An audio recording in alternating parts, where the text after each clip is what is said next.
I was going to wait for the dust to settle and whatnot before I give my perspective on this situation because I used to watch ESPN back in the day, but I do not watch ESPN anymore, man. I can't even watch that shit for 2 minutes. It's just got watered down. All the good employees are going to Fox Sports 1. What ESPN is going through right now is basically a shit show. Workplace bullshit that got steamrolled over to the masses and is becoming a circus. Now everybody's going to be enraged or you're going to be entertained. It is what it is. You got Rachel Nichols, this reporter right here on the right. She's basically hating. She's basically mad. She's in her feelings that she's getting replaced by a younger woman who just so happens to be, quote unquote, black. The real thing is this. A lot of pro-blacks, Pan-Africans, Hoteps, everybody that called a black woman God, their feelings was hurt. And it is what it is. Rachel Nichols just told y'all what it is. Malcolm X told y'all what it is when it comes down to these liberal Caucasians. They're like a fox. But are you mad at Rachel Nichols for keeping it real? Are you mad that she said what she said in confidence, in private, but you heard it in public? It is what it is. A lot of y'all talk shit behind closed doors, but nobody will ever hear what y'all got to say because nobody's recording you. You're not butt dialing anybody so they can't hear you. Things of that nature. It is what it is. Is Rachel Nichols right for what she said? Hell no. We ain't gonna take it down that far because there's been a long list of black employees that made ESPN who they are and what they are. To keep it funky with you, a lot of them that got there because they worked hard. Are there a good amount of NBA analysts that get there just because they played the game? I mean, it is what it is. They have expertise in that area. Meanwhile, you got people that never played the game that want to be the face of NBA Countdown. You got Maria Taylor that actually played basketball. You got Rachel Nichols. You want to talk about she got hired because this might be like a diversity hire. ESPN had to make this move to seem more woke and whatnot. But Rachel Nichols, is being said that you're the stepdaughter of Diane Sawyer. She's like the grandmother of anchors. So who's to say that she didn't pull some strings to get you into ESPN, to get you thinking that you're the face of NBA Countdown? Get the hell out of here. I'd rather see Doris Burke up there anyway. People don't want to hear about Maria Taylor's contract situation. They don't want to hear about her asking for more money. They don't want to hear about none of that. But wouldn't it make more sense? Wouldn't you think Maria would be looking for some leverage? Make Rachel look bad, play the victim in this situation like the modern woman does so well. You know what I'm saying? We have to understand like things happen for a reason. And when you understand when you're done playing checkers, it's all about chess and you got to think about your moves 3 to 5 steps ahead. Let's dive into this article. I'm just going to skim through a couple parts because it's a lengthy article. I'm going to leave the link in the description box and y'all can check it out for yourselves. As the NBA playoffs started in May, the stars of ESPN's marquee basketball show, NBA Countdown, discussed whether they would refuse to appear on it. They were objecting the production edict from executives that they believed was issued to benefit a sideline reporter and fellow star, Rachel Nichols, despite comments she made suggesting that the host of NBA Countdown, Maria Taylor, had gotten that job because she is black. Nichols is white. That is some salty shit. Let's be honest. I'm gonna play the audio. I'm not gonna read what she says. I want y'all to hear the tone. That's why it's so much better to have a conversation over the phone rather than just texting, becoming text buddies and pen pals and shit like that. You misinterpret the context. Rachel Nichols is a joke, man. I already made a video on her showing her that she's not true. But like I said, a lot of pro-blacks, their feelings are hurt because they thought they had another liberal Caucasian on their side. These liberal Caucasians don't give a damn about you, to say the least. I'm going to jump down to the video because she went down to Orlando's, chilling in the hotel, and then the execs basically told her that Maria is going to host the countdown. And she's just thinking like, this is my job, you know what I'm saying? Like, this is in my contract, things like that. She's just basically saying that they made this shit just because they want to seem more woke. They got a crappy history, things of that nature. I'm going to play this recording. Let's see what's up. So they said to me, hey, instead of hosting the NBA Finals, like, why don't you do Doris's sideline reporter job for the NBA Finals? Because guess what that would clear the way for? For her to do it full time. For Maria to do the hosting full time. Yeah. So I have declined I don't know what their next move is, but they are feeling pressure because of all of that. And I'm trying to figure out like how to just, my thing is like, I wish Maria Taylor all the success in the world. She covers football, she covers basketball. If you need her to give her more things to do because you're feeling pressure about your like crappy long-time record on diversity, which by the way I myself like know personally from the female side of it, like go for it. Just find it somewhere else. Like you're not going to find it with me and taking my thing away. She didn't say anything that anybody that has some type of security would not have said, but she did fuck up in some things that she did say by talking about Maria. But like I said, man, she's in private, and a good amount of y'all talk about a lot of people behind closed doors, but I'm not going to make it about that.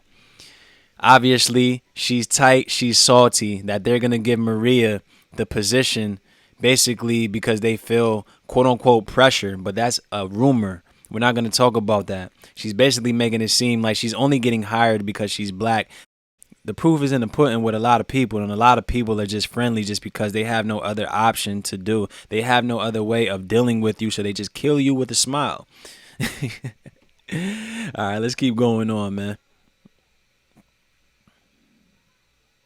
All right, so in the second recording, it's a little choppy. I'm not even going to play that. I'm just going to scroll down to right here. It basically says, in a recording of the video obtained by the New York Times, Nichols and Mendelsohn paused for a moment during the conversation after Nichols said she planned to wait for ESPN's next move. Mendelsohn, who is white, don't know why they had to point that out, then said, I don't know. I'm exhausted. Between Me Too and Black Lives Matter, I got nothing left. Nichols laughed. So people are mad that Caucasians are laughing at these movements behind closed doors. Pretty much Black Lives Matter because everybody takes Black Lives Matter to the heart. No matter how many times people tell you about them scamming money, telling you that they're a political front, telling you that the co-founders are moving away from so-called blacks to move into Beverly Hills or move around Caucasians, the same Caucasians that they complain about on a day-to-day basis, not to digress. Just going to go down right here to a little bit more of what Rachel Nichols was talking about in that recording. Like I said, it's a little choppy. Those same people who are like generally white conservative male Trump voters is part of the reason I've had a hard time at ESPN. Nichols said during the conversation, I basically finally just outworked everyone for so long that they had to recognize it. That's a rumor. I don't want to then be a victim of them trying to play catch up for the same damage that affected me in the first place. You know what I mean? So I'm just trying to be nice. Multiple black ESPN employees said they told one another after hearing the conversation that it confirmed their suspicions that outwardly supportive white people talk differently behind closed doors. Example, Michael Rappaport, this guy that wants to rap all these songs. He wants to talk about all these basketball players, but we all know that he's a piece of shit behind closed doors. And that goes for a lot of these outwardly supportive Caucasian folks. They don't give a damn about y'all. They are bored. They have nothing else to do. That's why they were out marching. They were quarantined. They were locked in the house. They were looking for attention. They're like, look at these guys, especially all the little entitled pricks. You talking about all these little entitled pricks causing riots, looting, burning shit down, getting arrested and whatnot. They're getting bailed out because they got family attorneys and whatnot. They're like, why are all of these black people getting all this attention? I want some attention also. Let me go march with them. Let me show them I'm down with the cause. But you pro-blacks are so goofy that you will fall for it. Like I told my dude, I don't give a damn that you see more Caucasians at these marches. That shit ain't impressive, bro. Not to digress. But too many blacks, too many token blacks in these corporate spaces, blue collar, white collar, whatever it is, that be buck dancing, that be changing up their voices. These Caucasians don't give a damn about you. If they hired you, maybe it was for your performance and your hard work and your resume and whatnot. And then on the flip side, maybe it was to fill a quota. It is what it is. It's life. In a statement, Mendelsohn said, I will share what I believe then and still believe to be true. Maria deserved and earned the position, and Rachel must respect it. Maria deserved it because of her work. And ESPN recognized that, like many people and companies in America, they must intentionally change. Just because Maria got the job does not mean Rachel shouldn't get paid what she deserves. Rachel and Maria should not be forced into a zero-sum game by ESPN, and Rachel needed to call them out. In response to questions from the Times, Nichols said she was frustrated and was unloading to a friend about ESPN's process, not about Maria. You did bring Maria up, though, so what are you talking about, Rachel? You said that she's going to be there full time. It's going to leave the way for Maria to be there full time. So chill out.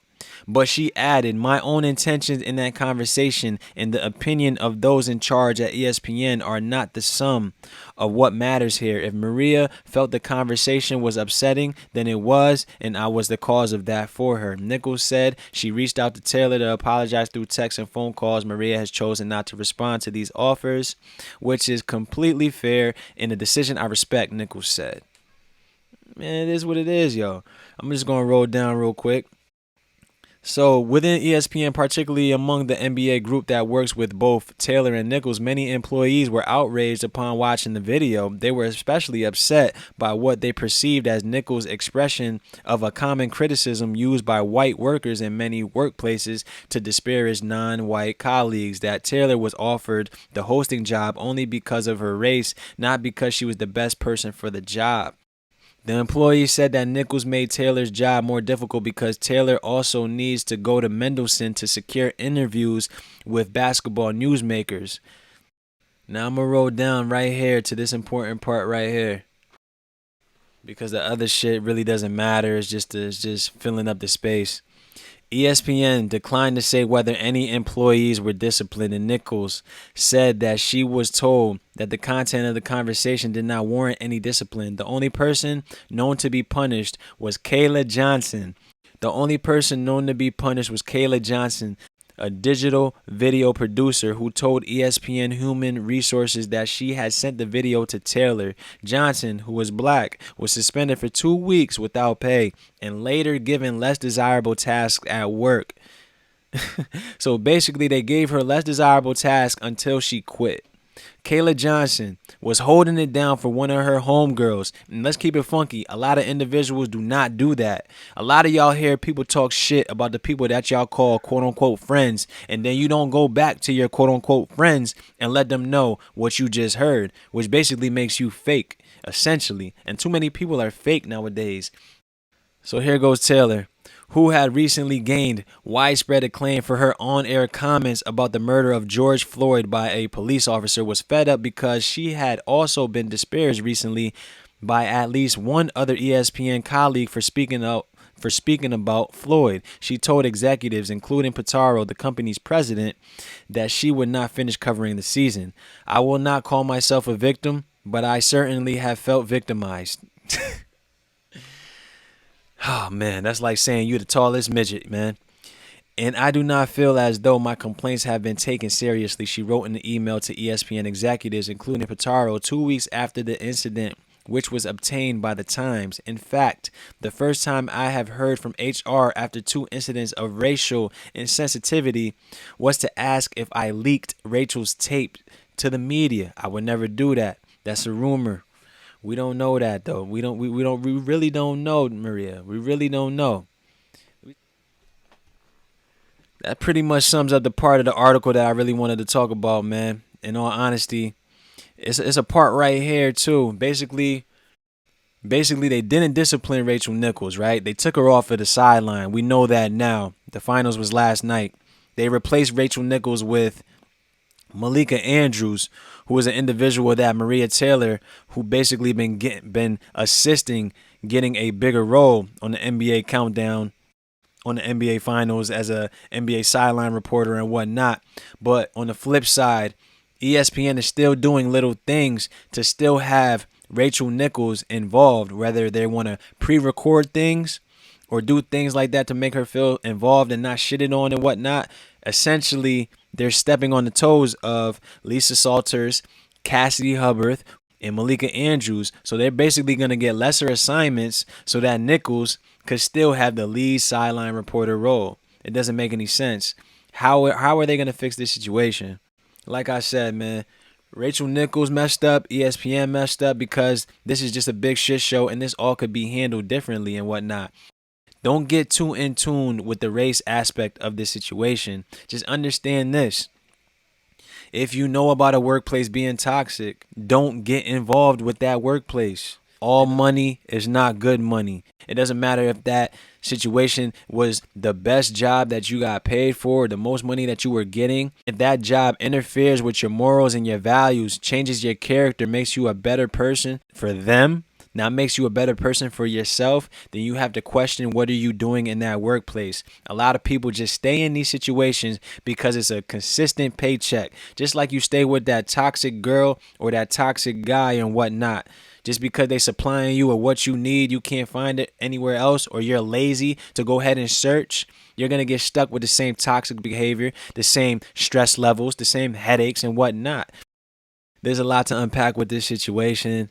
I just wanted to just give my 2 cents on it because as somebody that used to watch ESPN religiously and seeing it crumble on a day-to-day basis, I just wanted to give my 2 cents and just let them know why you're crumbling.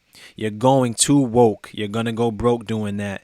Your narratives stink. Your coverage stinks. You're bringing too many airhead females into the spaces.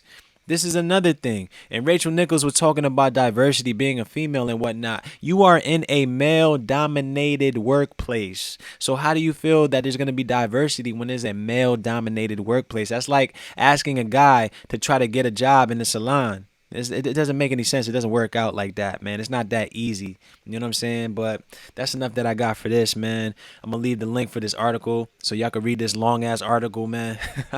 Let me know what y'all think, man. I'm out.